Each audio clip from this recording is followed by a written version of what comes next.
Thank you, and it's a pleasure for me to be here.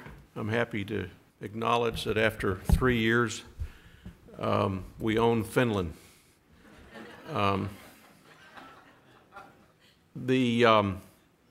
not a regular attendee at conferences, but there was something that got me here today, a couple things, and I really wanted to do this. First of all, Paul Holmes, when I started off 25 years ago, was one of the first people that helped me out by giving me recognition at a little outfit called Public Strategies, which I had just started because of one of our first corporate clients named Elizabeth Krupnick at Aetna, which was a long way from Austin, Texas, but we had signed her up as a national client, and she told Paul we seemed to know what we were doing, and he put it in the publication he had at the time, and so I remain very grateful to Paul for helping me out. The second reason is Jim Cicconi. During my entire 25-year career, AT&T or its predecessor, SBC, has either been the largest or in the top 5 clients of both Public Strategies and Hill & Knowlton. The company I built and sold to Martin Sorrell would not have really existed without the men and women of SBC, and I'm also intensely loyal to them because of that. Jim Cicconi and I started off in Texas 30 plus years ago, and both kids working at the state capitol. He was pretty much of a big shot, and I was running errands and moving desks. And Jim went on to great achievements in his career. He is a lawyer by training. He had a very prestigious career at a Texas-based law firm called Aiken Gump in Washington. But really before that, he was in the White House, and he worked for President Bush 41, was a close associate and protege of Jim Baker, the Secretary of State, arguably the gold standard in politics in this country as a fine person doing a good job with great competence, and that's Jim's roots. Those are his roots. Jim worked in the Reagan and Bush White Houses, and he is somebody that, in my opinion, represents the future of our business. I have this idea that about 10 years ago I started talking about, which is the 5th seat, meaning that in every company and every agency there's a place to coordinate all things public. And what you have today is somebody who sits at the top of one of the world's largest companies, not just doing public affairs, not just doing legislative or corporate comms or brand, but in the executive suite as one of the decision makers about everything that goes on in that company. Jim's one of the outstanding business leaders in the U.S. and around the world. And if you want to know about intersecting with the public and why the public is important to everything they do, just look at AT&T, largest communication company in the world, $120 billion in revenue, 250,000 employees, 100 million wireless customers. They do business in 227 countries, and they interact with customers around the world in 160 different languages.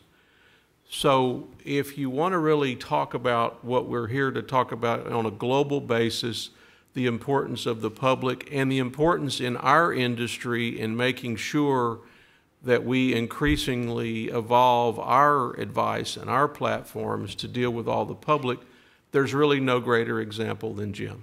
He's been the general counsel of AT&T, and he now heads regulatory, legislative affairs, also anything involving communities and anything involving AT&T's interaction with the customers as it relates to their core values. And that's a pretty important seat. So I'm really honored that he would be here today, and I think that for someone of his stature in a company to share wisdom is something that benefits us all. Finally, A third reason is that a young man that I recruited and years ago at Public Strategies is now the president of Hill & Knowlton USA. His name is Andy Weitz. He's one of my most successful experiments. Andy has an MBA. He graduated from the Kellogg School of Business. He had a career in business before he entered our world. And so he represents really the best of all worlds as far as I'm concerned about the future of advising companies on all things public. And he's got a curiosity about the world that we're in and an insatiable appetite to shake things up, which I found in his position as the U.S. President of Hill & Knowlton is great benefit to all of us. So with that, I'll introduce Jim and Andy and ask you to come up to the stage. Andy's going to interview Jim, which may be less provocative than you think because Jim is one of our largest clients.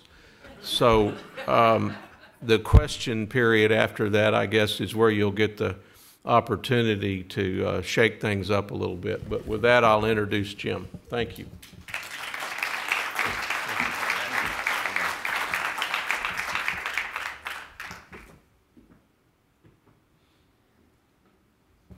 Thank you.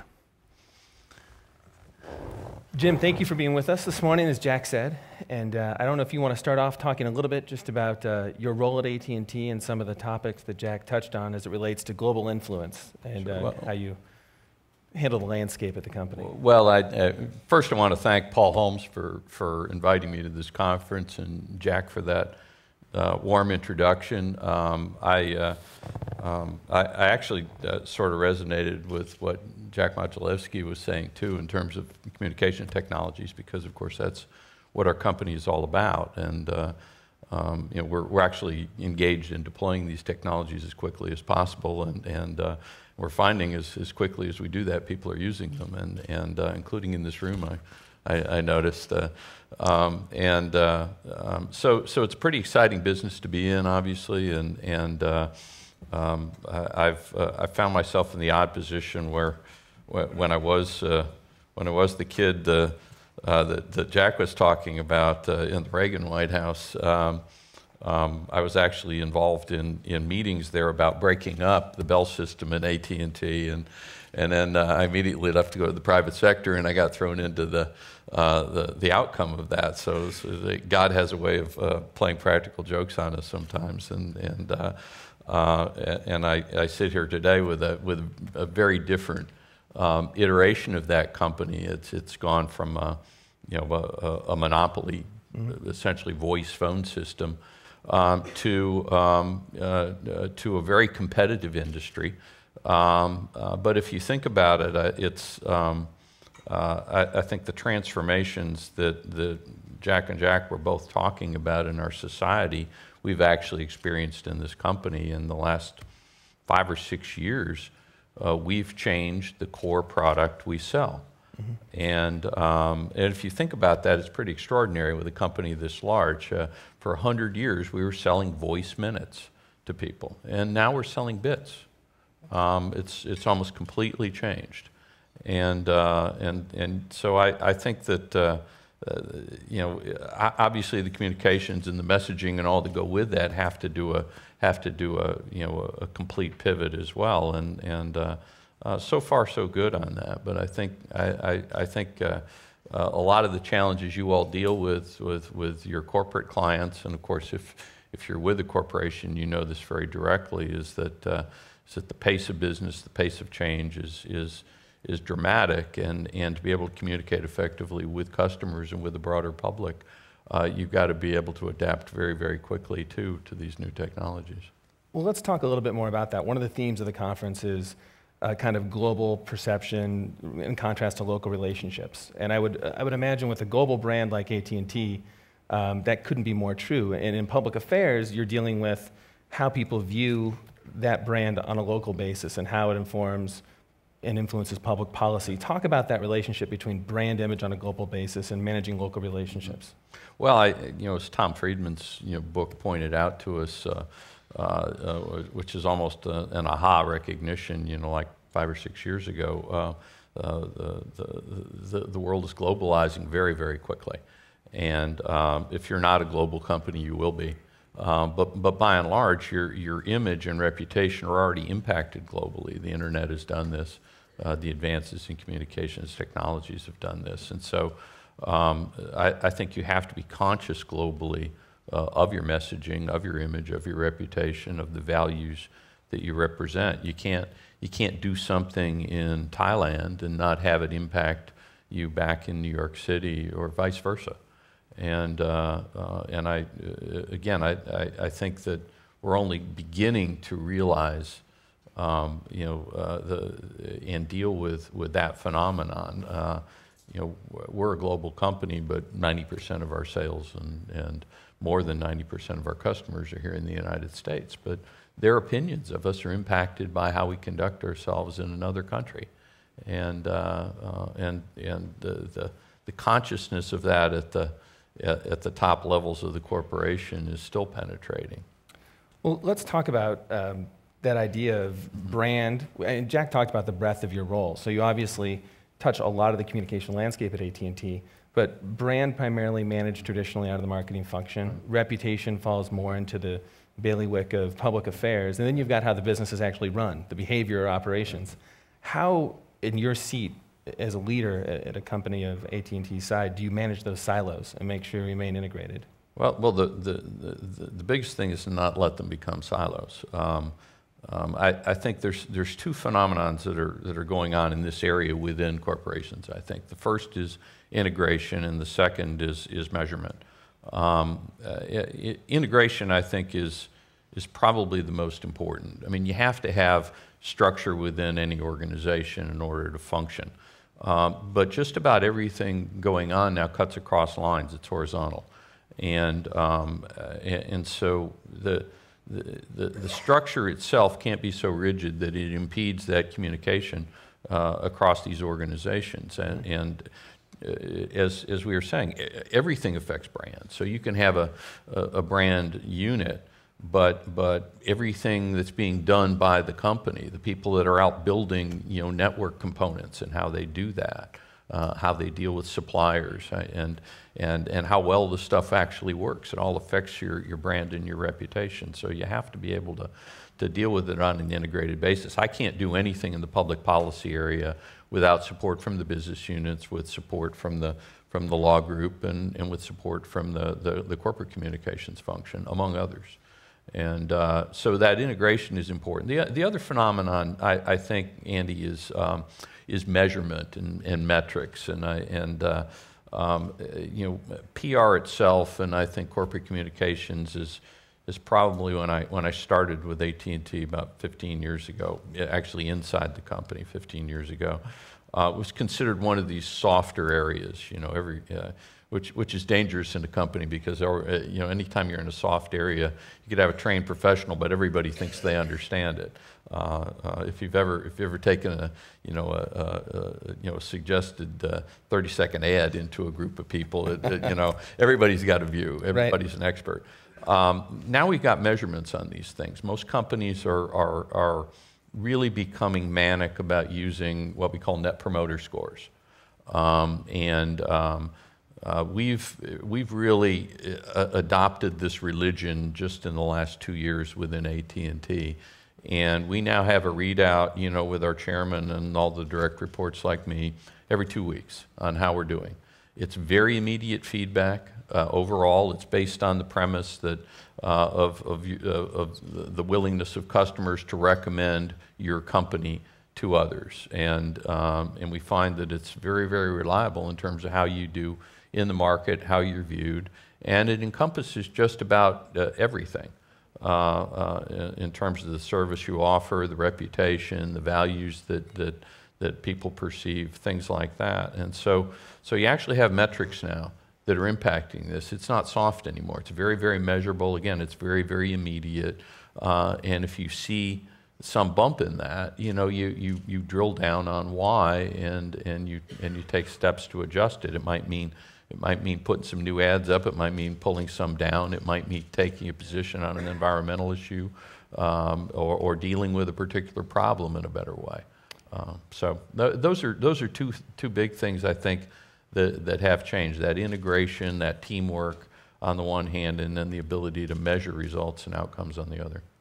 Well, that's great. I'd love to talk a little bit more about measurement, because as I listen to you talk about NPS and how you use it internally at AT&T, I'm curious about any advice you have for PR professionals, because I think that when we think about public policy, it's often maybe easier to look at an outcome, because we can say we influenced this regulatory outcome, or there was this goal related to legislation. When you think about PR, sometimes it's a little bit more activity-driven, not as focused on outcomes. Are there any best practices or pieces of advice you'd give us as PR professionals to try to become more outcome-focused? I think obviously it's just understanding that on the part of your clients, that they're more driven in the same manner. And I think understanding the immediacy that they face, that empathy with your clients, I think is really important. 15 years ago, a company, a CEO could make a decision in an area, and if it was the wrong decision, first it'd take you a while to find out, but then you also had a while to fix it. Right. Now, everybody running a company or running a business within a company, faces a much more immediate yardstick.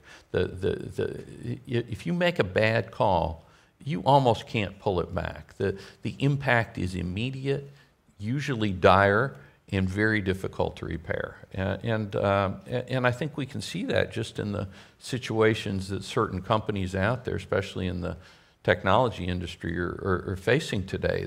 A BlackBerry that was on top of the world just a few years ago, and they missed a wave, and now they're in very, very difficult shape, very quickly, and it's very hard for them. I mean, my heart goes out to them, but very hard to pull back from one bad judgment. Well, I'm curious then, you talked about integration, you talked about measurement. What implications does that have for talent, both in what you look for in the organization you build at AT&T and what you look for in partners?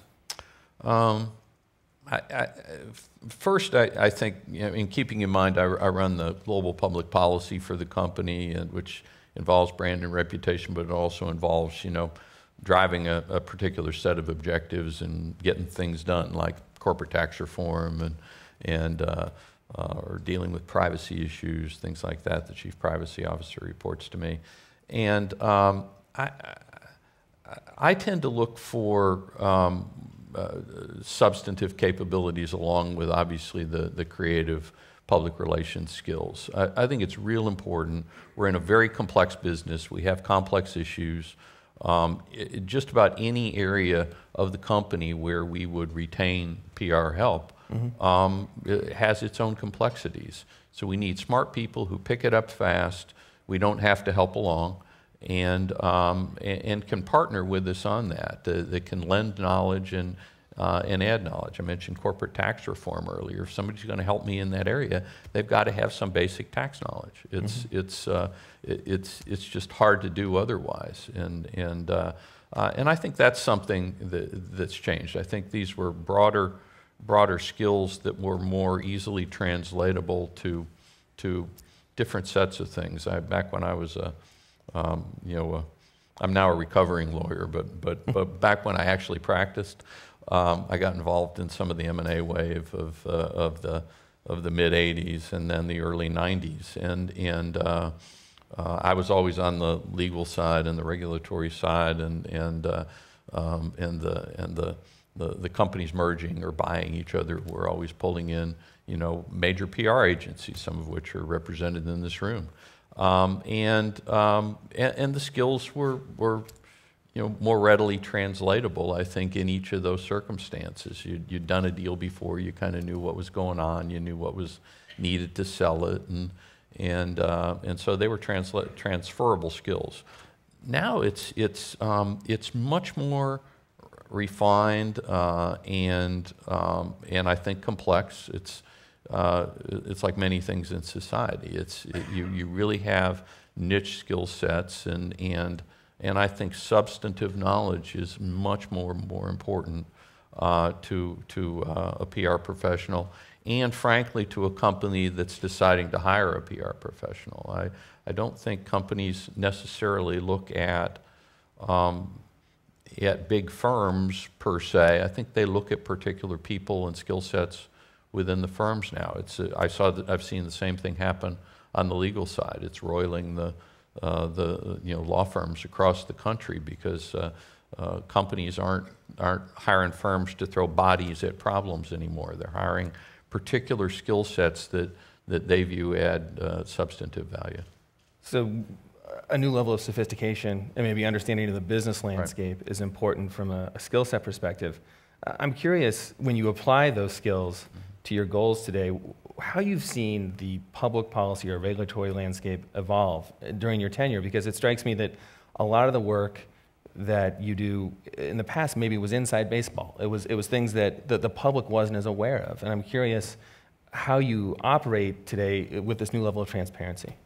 Well, I think Jack Martin and I have actually watched this evolve over the course of the decades we've known each other, and I think Jack himself has pioneered a lot of this. He started a lot of it at Public Strategies.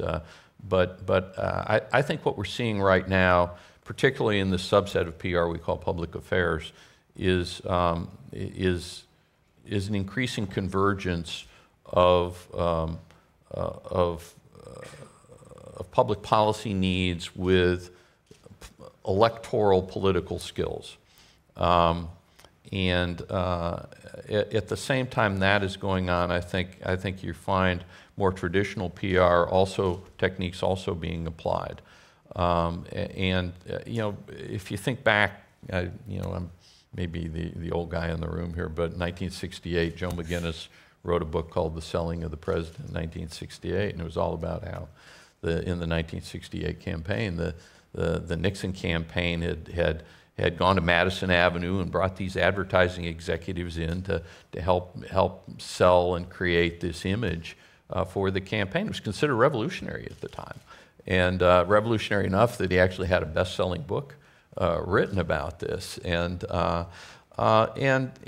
it did go a bit more fallow over the years. I think now we find that all of these things are converging in politics, in business, and frankly, in public policy generally. And we have to apply all of those skills in order to win. You have to have a campaign mindset. Mm-hmm. You set your objectives, and you've got all the elements. If you think of it in military terms, you've got to have the infantry. You may have special forces. You've got air cover. You've got artillery, and these are the tools we know as things like advertising, polling, and other forms of research focus groups, things of this nature, as well as direct lobbying and more direct advocacy. But you also have these external influences on your ability to succeed that just has to do with how you're viewed. Whether you're viewed as sharing values with your customers, whether you're environmentally sensitive, for example. It doesn't have to be an environmental issue for the image we have on that to impact us on a political issue. It's funny you mentioned that. That's exactly where I was going to go next. We actually released some research today that one of the things it found was that nearly half of Americans don't think companies live their values. Yeah. And so you just mentioned environmental issues, et cetera, things like that. I know that sustainability sits under you at AT&T. Right. Is that one of the things that you find is increasingly more important to have at your disposal in shaping public opinion of the firm? I think our customers expect it, and right now, large corporations are rated by the public somewhere down near where they rate Congress, which isn't a good place. They rate small business actually much better. So there's something about the big institutions, I think, in the country that is bothersome to people. And I think if you dig deeper in it, I think you do see that people increasingly want to feel that somebody they do business with in a competitive environment, keeping in mind they've got choices. And they're not shy about acting very quickly on those choices. They'll drop one, wireless carrier for another in a heartbeat, if especially if their contracts have expired. And so they want to do business with somebody they think shares their values, and so that's a good corporate citizen. And so we really do work hard to try to understand that, but also there's an element of it that's less research driven than it is driven by, I think, an overall desire to do the right thing. I don't think you can overprogram this stuff, because I think consumers are very, very smart. They're very quick on the uptake. If it's not genuine, if it's not a genuine reflection of your character and your values as a company, they'll see through it. Well, I mean, it's interesting you use the word character. That's something we're talking more and more about, that intersection of brand and reputation and even behavior, kind of where we started the conversation.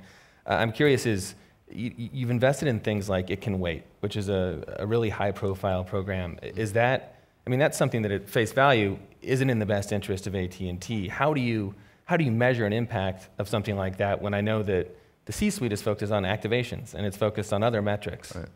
It's but in the C-suite, it's people, and this may be the odd situation where it was not necessarily driven by research or polling or things of that nature. It was driven by tragedies and the reporting of those tragedies, and kids, young kids dying and awful accidents using our devices in a way we didn't intend and didn't want, and we resolved. Randall Stevenson, our CEO, resolved that we needed to try to do something about this, and so we actually crafted an effort to try to communicate better directly with kids, especially high school kids, about the problem. And that's where It Can Wait was kind of born. I think we were sort of stunned at how quick people glommed onto this. It penetrated with kids. I think you may remember that during the Olympics we actually launched some TV ads. Minimal branding. We just had a very small AT&T logo at the end. The whole thing was about the loved ones of these kids who had died or gotten injured, actually talking about what happened, and the last text message that they sent before the tragedy, and huge audience during the Olympics, and it had a huge impact, and it had a huge impact for AT&T. We actually did drill down on that to understand why it was actually impacting us positively, and it was actually because people could see that we were spending money not to sell our product, and the minimal branding of it too. It wasn't a big branding, it wasn't a voiceover, it was very minimal. That people noticed that. But the biggest thing is that it was counterintuitive. We were actually telling people not to use our product, in bad ways, even though we might have made money in those ways. And so there was a genuineness about it, I think, that people perceived. And I think they actually perceived it was driven, as indeed it was, by a very human concern about the problem. And we're now trying to take it to the next level. So we've done something very uncharacteristic. We see this research that it's actually helping how people view us, but we're trying to broaden the message, and so we've enlisted the other carriers in this, and we've actually all the branding and logos of It Can Wait, the website, where you pledge and everything else. We've made it available to the industry free. All the intellectual property we've made available to the other carriers for free use, and they're jumping in and throwing some money in again for pretty altruistic advertising, but to get the message across. So again, it's counterintuitive. I think people see it's not about making money. It's about this core concern that we have, and being genuine and being human about it. I find that really interesting, especially since you talked earlier about the fact that you really saw a hit during the Olympics when you went with the paid media, that got the idea of the campaign out there, although it was primarily initially a public affairs campaign. Mm-hmm. I'm curious, we talk a lot in our industry, and I'm sure it'll be the topic over the next couple of days, about the value of paid media versus earned media. Mm-hmm. And obviously, in your seat, you're responsible for spreading message and amplifying message in a way that affects public policy outcomes. Right. Where do you fall in that debate, and how do you balance getting your message out in a paid fashion versus a more earned or grassroots fashion? Well, I think first, it's a campaign, and I think you have to think of it as a holistic campaign. We actually initially put it together in my group, and I've since turned it over as it's matured to corporate communications, because they've actually got the apparatus to carry it on. So it was a bit of a niche experiment when we actually started it. But we built all manner of things around it. We have driving simulators, for example, that we put together that can actually simulate the effects of trying to text and still drive at the same time. And we take these into high schools. And we'll get local politicians and newspapers, and we'll set it up in the courtyard of a school, and the kids are involved. And we've actually made use of our stores. We've got this, as you know, a wonderful network of stores, just about every city and town in America. And we've used them as centers for information flow on this. People from those stores will actually go out to local schools, and so we've enlisted politicians, governors, senators, others on it. They're certainly happy to come on to something which is altruistic and will get media attention, but it also helps get attention for the problem. It gets more prominent coverage of it when the governor is there, conveying a message to school kids, as opposed to somebody like me doing it. So I think you really do build a whole campaign around it, and then you try and sustain it in a lot of different ways. Whether it's the messages, we all have taglines on the bottom of our emails, for example, that go out from the company. So ways little and large, but it's a holistic effort, and it's got its social media component, but it's frankly got its grassroots component as well through a lot of the local external affairs people we have out there who are normally going out getting permits for cell towers and going to city council meetings for licenses and things like that. They're also becoming vehicles for the It Can Wait message. That's really interesting how it sounds like you're actually repurposing, in a way, a lot of that amazing state-by-state kind of machinery you built for public affairs to carry this different kind of message that's, to an extent, brand-related. I mean, it's a great example of the integration you talked about. I'm curious, though, bigger picture. The topic of this session was influence, and you've said a couple of times that it's really important to think about your role and our role as communicators in a holistic fashion. In this world today, what role does lobbying still play in affecting outcomes for corporations? Is it just one piece of the puzzle? Is it still a primary piece? Or where do you think it's going? Yeah, I think it's actually become more important. I think you can measure that too. You can look at the expenditures in Washington, and companies that never used to be involved in lobbying, for example, didn't even hire lobbyists like Google, have now, actually they top the list now in DC. And so some of it is self-protective. I think a lot of companies have learned that unless you can protect yourself, you're a ripe target for others in a competitive market, and for regulators too. So there's that component. But I think a huge aspect of lobbying has changed in the last 10 or 20 years. It used to be, who knows who, and I kind of call that contact lobbying. I'm not sure what Jack calls it, but I think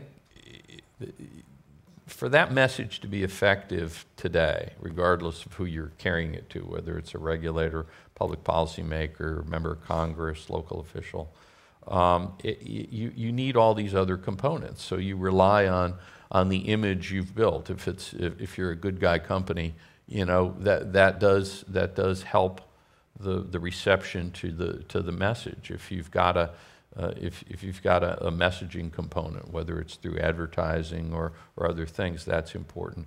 But there's a third element to it that I think is really critical now to success in lobbying. It engages, I think, traditional corporate communications, but particularly public affairs, and that is, most public policy issues, and the objectives you have involve a public policy discussion and debate. That's really how policy is made. Is there's an intellectual debate around a subject, and then hopefully a consensus emerges. Now, one of the reasons that there's such gridlock in Washington on so many issues now is the consensus isn't emerging.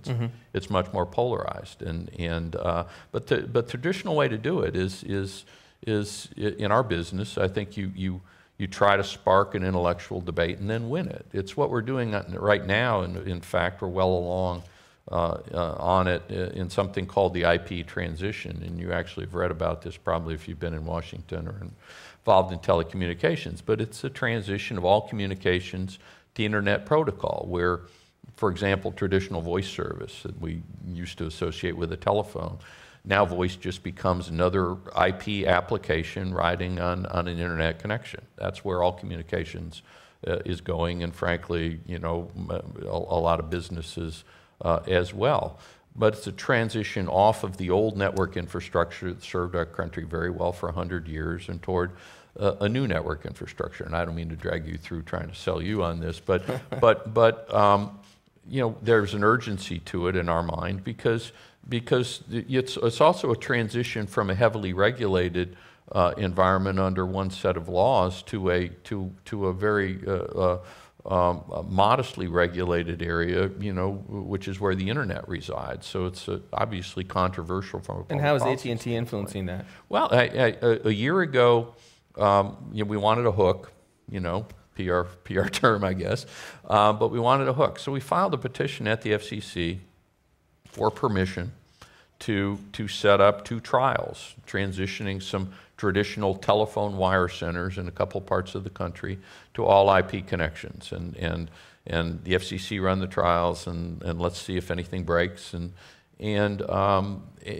we used that as a spark to set off the debate, and so we've worked with think tanks, we do the panels, we work with third parties, and the whole objective was to spark this intellectual debate, get the discussion around this, and obviously you need opponents for that. I mean, and we're actually grateful to have some, because you can't have a debate just with yourself. Right. You gotta have somebody in the other side, and the media has covered it very, very well, and the longer it's gone on, I think the more successful it's been. So this was a year ago we filed this, and you find in the confirmation hearings for the FCC chairman, he gets questions on this. Both the Republican and the Democrat got questions. I testified 2 weeks ago at a hearing on the IP transition in the House of Representatives.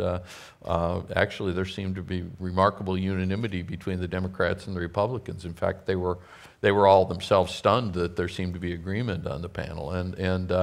But we're well along in terms of sparking the intellectual debate. Now we're in the stage of trying to win it. Yeah.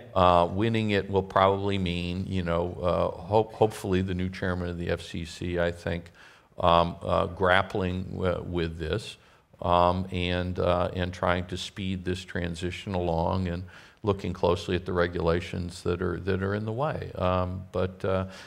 So there's a component of that, and it's not lobbying in the traditional sense, but I think it's I think a much more sophisticated form of that. But you could also see why, Andy, when I was talking earlier about the need for substantive skills, we're engaged in intellectual debate on a very complex public policy issue, and if somebody's going to help us in a PR sense, and a lot of people are, but they have to have that skill set.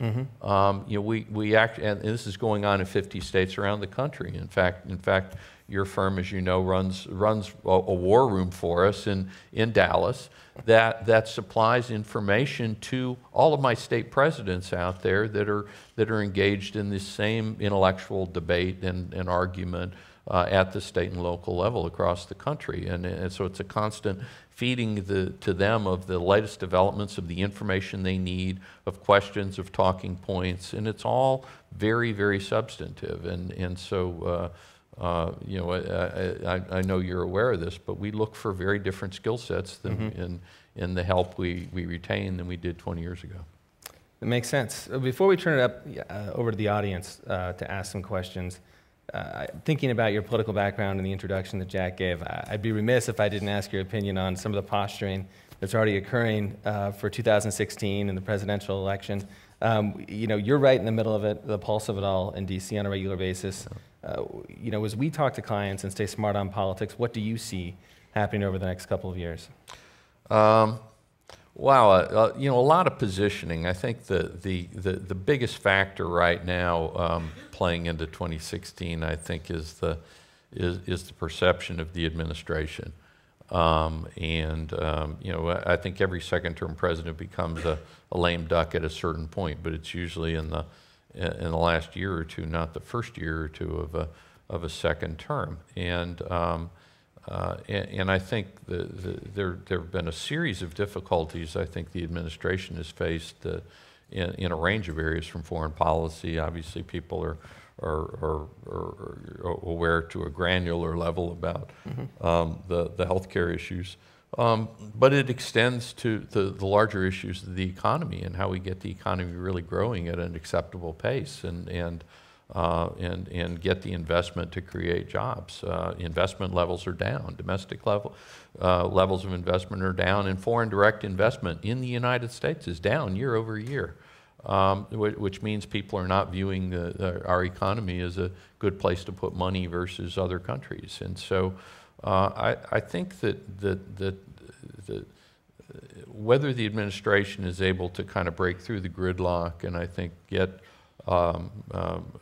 find more ground for compromise to tackle some of these issues is going to determine a lot of what 2016 looks like. I think if these economic issues are persisting in 2016, I think you've got a very, very different environment than if the economy is growing again.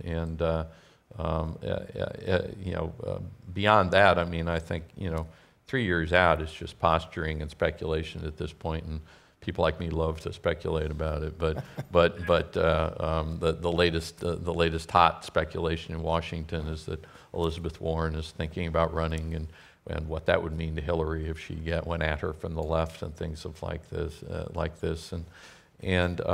it's way too early, I think, to get into that. I do think it's symptomatic, though, of the difficulties the administration is facing in actually accomplishing things, and that's some of what we're hoping to be a constructive influence in trying to turn around. I mean, we badly need this economy moving again. Our company, a lot of the companies represented in this room, all of us need this economy to get growing again.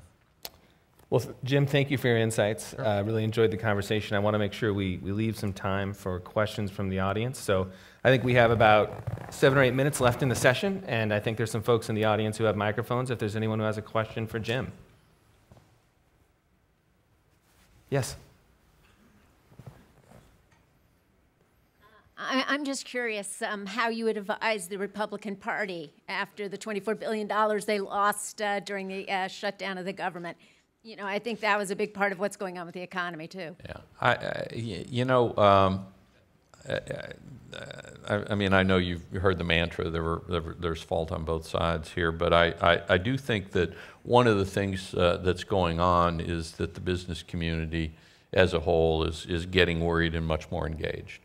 You may have read the Washington Post and New York Times articles about this special primary election down in Alabama for the 1st District in Mobile, where you had two Republicans running against each other. One was very aligned with the Tea Party, the other very conservative, but I think much more oriented toward the business community, free enterprise, and much more traditional conservative values.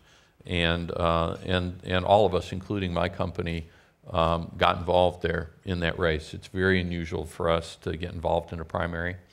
It's very unusual for the U.S. Chamber of Commerce to get involved in a primary. And there was a pretty massive rallying of business community support in Alabama, but also across the country to try to have an impact in that race. And I think the reason is that I think we were all very, very disturbed, less by the shutdown, quite honestly, because I mean, we went through 3 shutdowns, you know, during the Reagan years too, and I think these are, you know, these are symptomatic of the inability to agree on budgets. It's a, you know, and they're almost always worked out. Some go longer than others, but they're almost always worked out. You know, it's an unusual thing. You know, at the start of the shutdown, Congress passes a bill guaranteeing that all the workers who are not coming to work will nonetheless get paid, which kind of makes you wonder, well, why are we shutting things down then? You know, it sort of has its own unique Washington logic. The bigger problem was the debt ceiling, and I think that was the difference maker, I think, with the business community. It's a much more serious situation, and I think it was very, very disturbing for all of us. You know, I've been around for a while, but it's very unusual in my experience to find somebody that sort of thinks the debt ceiling is some sort of left-wing conspiracy, you know, and that we could ignore it.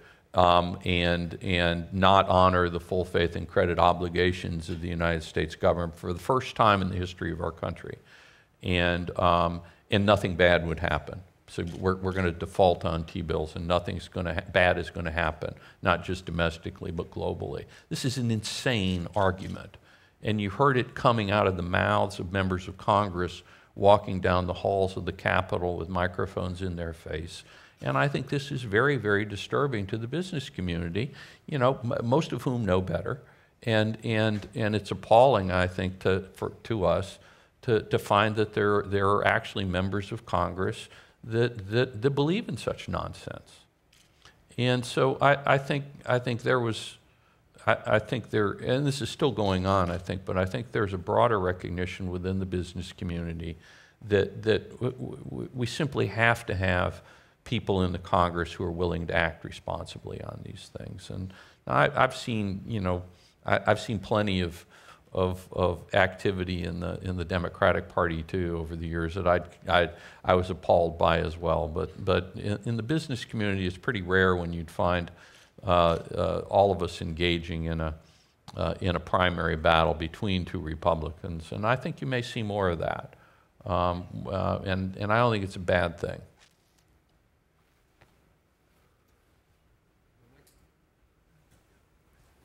Hi, Craig Bida from Cone Communications. It was great to hear about your work in It Can Wait, and you've also done a lot of work in a leadership role in terms of CSR, in terms of eco-ratings around your products. Could you talk about the role that sustainability is playing and how that's evolving at the company, and do you view yourself moving more into a leadership role, or what's that trajectory, and what's that been like as you've integrated that throughout the business? Well, it's, you know, it's actually happened faster than I expected. I sort of expected there would be a lot more internal resistance within the company to do it. I mean, it really was a decision, you know, our CEO made. It was much more in the category of do the right thing. I think, but I think we also find that our customers, broadly speaking, are very environmentally conscious, and it's not necessarily about the things that are most obvious to us. It has to do with smaller things, for example, like packaging, and the recyclability of devices and things like that. At a higher level, you know, for our business customers, multinationals, they actually, when they put out an RFP, they actually are starting to weigh these things in making a decision on whether they hire AT&T to do something or hire someone else. So there was a business necessity for it as well. One of the people in my organization who actually named Charlene Lake, who's just terrific. She took this from and who actually co-leads our public affairs group as well. So she had a day job. And she had to about 3 or 4 years ago now, start this from scratch within a major corporation like AT&T, and tapping into the resources of other business units, and keeping in mind that there wasn't a profit to be had in doing this. This was all cost on the cost side, and I thought it would be a real tough pull, and it was, but I think we had a lot of leadership from the C-suite. Our board was behind it. Our chairman was behind it. He set some objectives, and AT&T is a wonderful place when a decision is made. You know, everybody does pull together. You know, people set aside their more parochial interests, and so Charlene actually runs it now with an integrated team of people from all the different business units and units of the company across the board. That's how we do it, and it's pretty well integrated. Everybody is bought in, and you know when that's happened because ideas start coming up from the lower levels of the company. We actually have used social media and other things internally to try and grab at those ideas faster. Today, you know, we're running the largest alternative fuel vehicle fleet in the country next to the Postal Service. So a lot has been done in a very short time, but it's been done with that integration that we were talking about earlier. I don't think it could have been done through a particular silo set up within the company. I don't think you would have had the buy-in that we needed and have today. It's been a great experience, and it's sort of amazed me, and it speaks really well to Charlene's ability as an executive and her leadership skills. But to go from nothing to something inside a major corporation that fast is really an impressive feat. And we're on the boards there. We still got a lot to do. We approached it especially with the environmental organizations, I think, in a very careful way. I think they instinctively felt that the things we do, the technologies we lay out there, are actually, you know, very helpful to the environment. I mean, if you use teleconferencing and our devices the right way, it actually, you know, you don't burn jet fuel when you're traveling and stuff like that. But at the same time, I think we try to go about it with an appropriate degree of humility. We were new to the space. We hadn't really done a lot there, you know, traditionally, nor had we been, by the way, a target for criticism by environmental groups. So they were kind of pleased to see us show up, and we started out just trying to learn more and get advice. And I think we got a lot of points for the way we approached it, as well as the results we're starting to achieve now. So thanks for asking that question, though. It's something we're really proud of. Jim, thank you very much for your time. I think we're out of time ourselves. It's been a great conversation. Paul, we'll turn it back over to you. Okay, great. Thank you. Thanks, Jim.